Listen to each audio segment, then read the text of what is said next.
नमस्कार छात्रों, आज हम देखेंगे मन इस कविता का तीसरा अर्थ।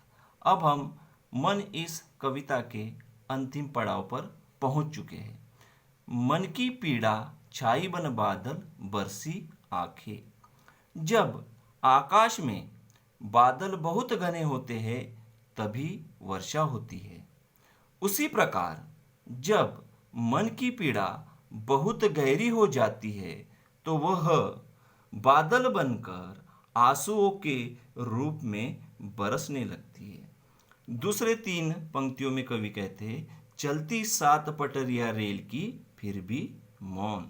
रेल की पटरिया अनंत काल से एक साथ चल रही है, परंतु वे सदा मौन रहती है, एक दूसरे से कभी बात नहीं करती।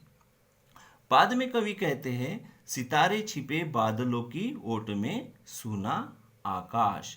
सितारे आकाश का श्रृंगार है, वे आकाश की शोभा बढ़ाते हैं। जैसे ही सितारे बादलों की ओट में छिप जाते हैं, आकाश सूना हो जाता है। ठीक इसी प्रकार कुछ लोग हमारे जीवन में अत्यंत महत्वपूर्ण होते हैं। उनके चले जाने पर या विमुख हो जाने पर मानो हमारा जीवन निरर्थक हो जाता है।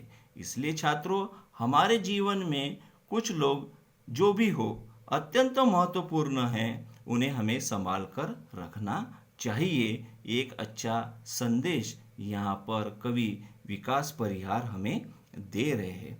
उसके बाद कवि कहते हैं, तुमने दिए स्वर जिन गीतों को स्वर हुए अमर। यहाँ पर कवि के अंदर अनोखी सामर्थ्य होती है।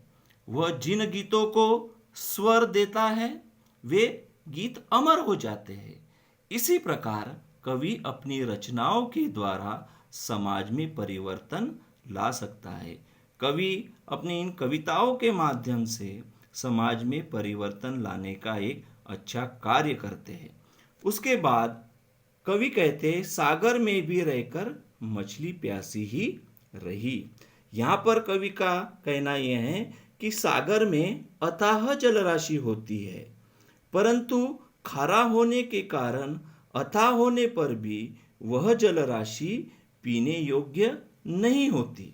उसी प्रकार कोई व्यक्ति कितना भी बड़ा या धनवान क्यों न हो, यदि वह किसी जरूरतमंद के काम नहीं आ सकता है तो उसका बड़प्पन व्यर्थ है।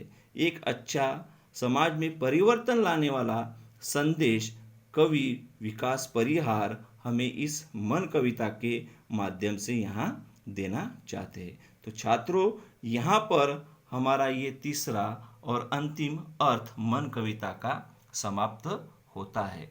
इस पर आधारित जितनी भी आकलन कृतियाँ है वो सारी आकलन कृतियाँ मैं आपको पीपीटी द्वारा भेजने का प्रयास करूँगा, ताकि आपको किसी प्रकार की कोई दिक्कतों का सामना न करना पड़े।